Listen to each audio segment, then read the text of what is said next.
So this is new.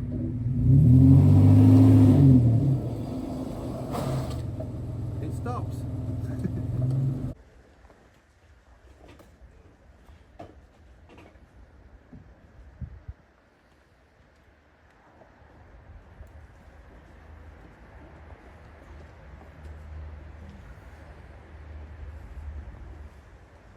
Why did you leave them there? I don't know, because they were in the way in the garage.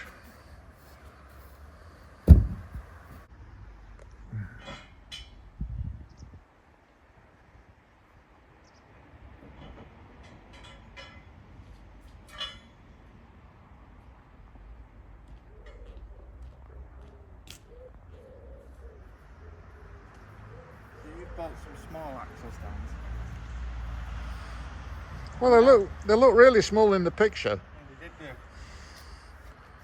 do. So these are the new axle stands. They were about this big in the photo. And these are our old axle stands. Right. So under here you have these compartments, which I didn't know about until I got home today. You've got one here, you've got one the other side, and in that is a bottle jack, which I undid before. It's got a little butterfly screw that holds it in. And the other side you get access to this, which is the stick for the bottle jack, which has a nice design feature. You can either use as a little one or a big one. And do you think that we're going to be able to lift this using that to get these underneath it? Well, maybe. Might need to use some ingenuity and a block of wood. Put the back wheel off because it needs. There's another 4 wheels and tyres there. One of them's definitely cracked. This currently has some cracked tyres on it. So we need 4 good tyres to get it to an MOT. So hopefully out of the 9 that we've got, there's 4 good ones. In here, which I also didn't know about until recently. It comes with its own toolkit. A little handheld torch there. I think takes batteries, which is a nice design feature. And then here you have the 2 folding seats, which I think you've probably seen before. I don't actually know. Oh, it's got a little strap on it. You get a torch, which plugs into the 12-volt outlets in the car. And it actually has a 12-volt outlet down there. So, if you need a light, or if you've broken down in the middle of nowhere, in the middle of the night, you can maybe see something using that, but... Yeah, if you know what you're doing. Yeah, if you know what you're doing. So, some people in Japan or at Mitsubishi have included some nice features in this vehicle to help you on your long journeys. And in a second, this thing is going to be on those, or on its side, or on its roof. One of the 3. It better not be on its side or its roof. And if you can see through there, what's the one that we're going to look at? Inclinometer. The inclinometer will tell us what degree the car is tilted to. So yeah, interesting features. Those 3 little bits there are my favourite part of the car. Other than the engine. A compass, a height thing, an altimeter, and an inclinometer. Yeah. I mean, other than the 3.5 V6 and all of the different toys you get with the driveline. Double overhead cam as well. And double overhead cam. 24 valves. And I think 2 years, the short wheelbase version of this car had the 3.5 with double overhead cam and the valves, and it won the Dakar Rally. I think for 2 years. Yeah. yeah, so on its side now. Okay, Yeah. so this is...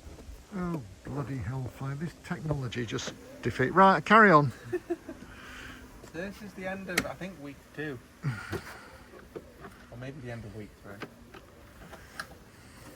I realised Friday night that this has a bird's nest in it. Bird's nest or rat's nest or rat's mouse nest. or... Not good. Either way, so I'm going to vacuum that out.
Some brake cleaner and WD-40 spray in it.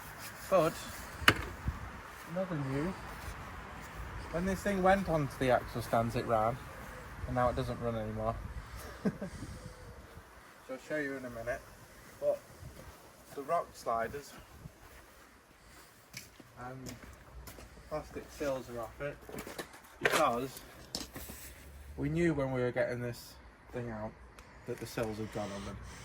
And one of them has really gone, which would be this side.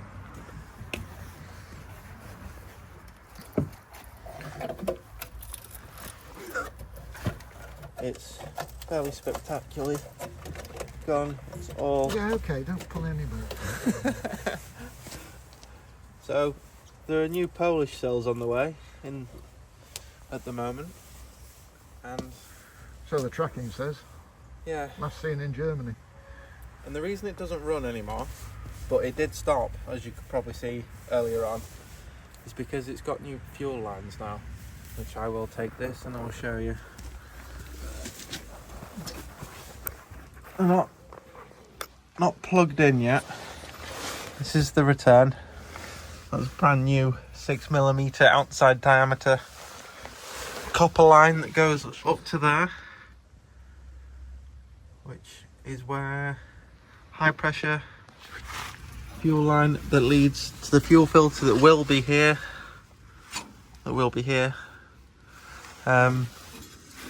ends or starts. So the fuel lines are new, but as you can see all the brake lines are actually new. So the two going to the front, all the ones at the back. And if you're ever bleeding the brakes on one of these, there is actually a bleed nipple there. You can see it with this little rubber hat on, which we didn't realise for a little bit. So those three are in the union there, and then you have all of them to the caliper. And then to this corner. And then brake line from the ABS module, actuator, whatever it's called, to the front with all new pipe on. And then a union using the existing pipe there from a block down there, which goes to the back. And it's not a compression union. And it's not a compression union. Going to the front. So all four corners have brand new brake line. I'd say about 90% of the brake line. The hard actual, what's it called? The pressurized. Hard line. The hard line is 90% of it is brand new. And all the soft lines are. And every single soft line is brand new. So it did stop really well. And then we put it on some axle stands and made it not start anymore. So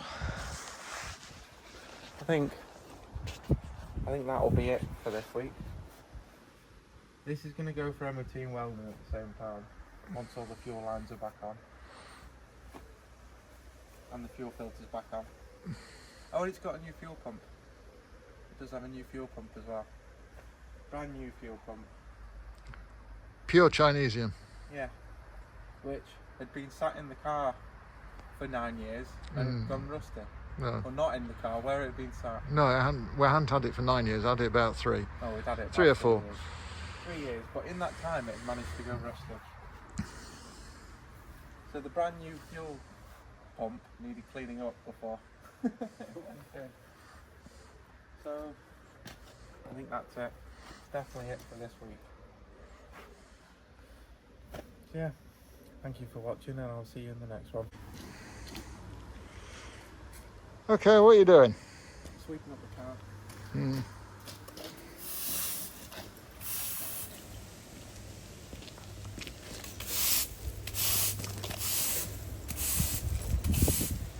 We must have a lightweight model.